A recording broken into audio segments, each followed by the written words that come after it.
Welcome to Donmar TV News Channel.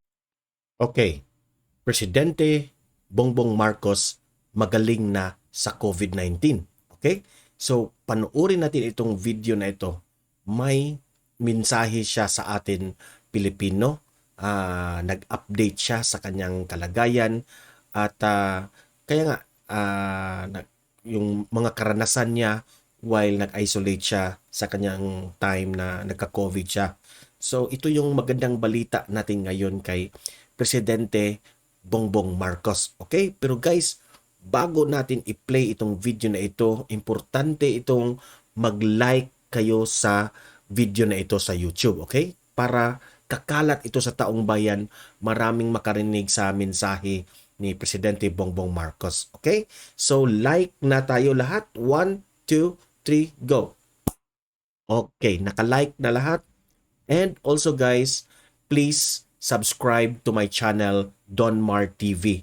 Marami ditong mga hindi pa nakasubscribe sa akin na laging nanonood dito.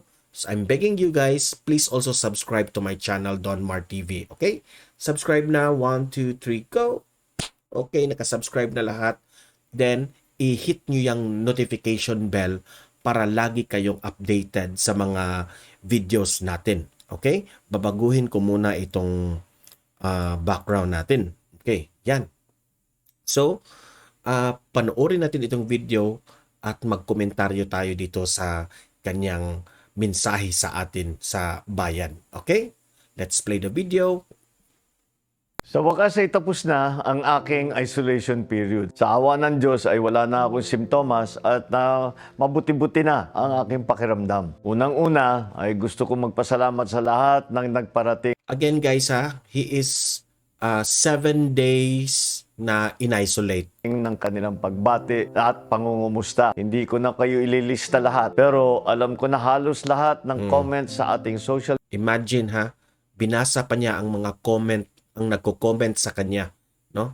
Na nag-get well soon sa kanya. So talagang ganyan kamahal ni Presidente Bongbong Marcos ang kanyang mga supporters at ang taong bayan. Media ay puro pagbati ng get well soon. Maraming salamat.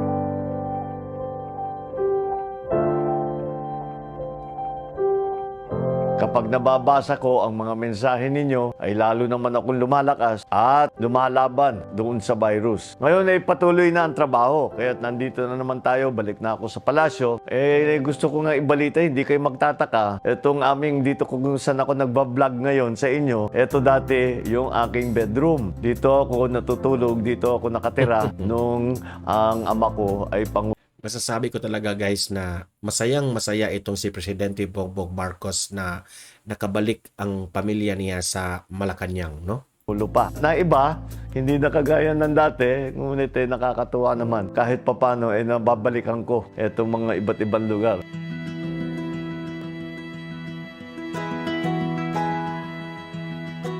Grabe guys, no?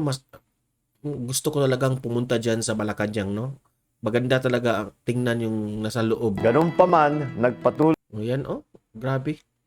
Ang opisina nila at yung mag-meeting yung gabinete, Ayan, maganda talaga yung Malacanang. rin ang ating mga meeting at iba pang mga briefing nitong linggo kahit naka-isolate ako sa pamamagitan ng mga teleconferencing, yung mga Zoom, ay buti na lang ay may mga ganyang teknolohiya na ngayon. Isa ito sa mga innovation na pinahusay pa na. Oo nga kasi guys, kasi itong si Presidente Bongbong Marcos kahit naka-isolate siya ng 7 days ay may Zoom pa rin na nakapag-meeting pa rin siya sa kanyang mga gabinete. Yan ang magandang balita yan. Okay? So hindi kahit 7 days siyang na-isolate, productive pa rin itong ating Pangulo. Ang pandemya, pero bahagi na rin talaga ng ating new normal. Kukunin ko na rin ang pagkakataong ito para ihayag muli ang importansya ng pagbabakuna at lalo na ang mga booster shot. Ito nga ang pangalawang COVID ko na. Pero ang tingin ko, kung hindi dahil sa vaccine at Dahil nagka-COVID na ito noong before campaign, no? at ngayon nagka-COVID siya ulit. Booster shot ay siguradong mas malubha ang aking naging tama ko at ang aking pakiramdam. Dahil yung aking naging simptomas ay kaunting lagnat, kaunting pangangati ng lalamunan, pero hindi na talaga siya bumaba sa aking baga at naging komplikado. Kaya yan ang mensaheng pinagtutulungan namin lahat ngayon. Sa tulong ng DOH, ng DILG, ng DepEd, isusulong ang malawakang kampanya muli para sa pagbabakuna sa booster shot. Preparasyon na rin ito sa pagbabalik ng face-to-face classes at pagluwag ng iba pang mga safety protocols. Kung magiging matagumpay ang kampanyang ito, tuloy na yan. Hindi naman talaga kailangan isabatas pa ito dahil malaya pa rin tayong mamili para sa ating sariling kalusugan. Pero habang tumatagal, ay mas lumilinaw ang sinasabi ng siyensya. Ang mga datos at ang mga pag-aaral na ang pagbabakuna ay malaki ang naitutulong para sa ating kaligtasan mula sa COVID-19. Muli, maraming salamat sa inyong patuloy na pagsusuporta. Magpabakuna na po at magpa-booster shot na po para tiyak na tayo ay ligtas. Ayan. Okay, so it's a good news na itong si Presidente Bongbong Marcos ay magaling na sa kanyang karanasan sa kanyang COVID-19, no? Magaling na ito. So ayan, patuloy na siya sa kanyang opisina, makapag-meeting na siya sa kanyang gabinete ng face-to-face. At itong si Presidente Bongbong Marcos ay nananawagan talaga sa kanyang kampanya na magpabakuna na lahat ng mga Pilipino at magpa-booster shot na rin, okay? Kasi yan, sabi yan ng ating Pangulo ha. Ang Pangulo na ang nagsabi na itong COVID-19 ay iiwasan ito through our vaccine, no? Na magpabakuna na tayo lahat. Presidente na ang nagsabi niyan na marami ang naitulong itong mga bakuna na ito. So, me as an influencer, I am also encouraging everyone na magpabakuna na, magpa-booster shot na para ligtas tayo sa sakit na ito, no? Na we can save more lives. Sa mga audience ko dito na hindi pa rin maniniwala sa COVID-19, hindi ko kayo mapipilit, no?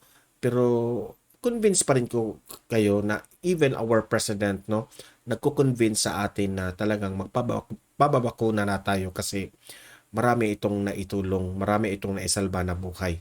Okay? Para tuloy-tuloy na ang ating face-to-face na classes, no? Isa ito sa mga programa ni Presidente Bongbong Marcos na by November, 100% na ang ating face-to-face classes with our students. Okay? So that's a good news. So, patuloy nating ipaglaban itong si Presidente Bongbong Marcos and also our former President Rodrigo Roa Duterte, itong si Vice President Inday Sara Duterte. Okay? And guys, libre kayong mag-comment, mag-react tungkol sa mensahe ni Presidente Bongbong Marcos sa kanyang kalagayan, kung anong masasabi nyo sa kanyang pag-convince sa atin na magpabakuna tayo lahat. So ayan, magaling na ating Pangulo. Good news yan sa ating lahat, no? Okay? So guys, importante na i-like nyo itong video na ito para kakalat ito sa taong bayan, para marami ang makarinig sa mensahe ng ating Pangulo. Okay? Marami tayong matutulungan. Okay? So, i-like na. 1, 2, 3, go! Okay? And i-share nyo itong video na ito. Subscribe na rin sa channel ko, Don Mar TV. And hit the notification bell para lagi kayong updated sa mga videos na kagaya dito. Okay? Nakasubscribe na ba lahat sa akin? Marami ditong nanonood na hindi pa nakasubscribe. Okay? Subscribe. 1, 2, 3. Okay. Thank you very much. So, hanggang dito na lang itong video na ito. Maraming salamat. Mahalin natin ang Pilipinas. And have a great day. God bless everyone.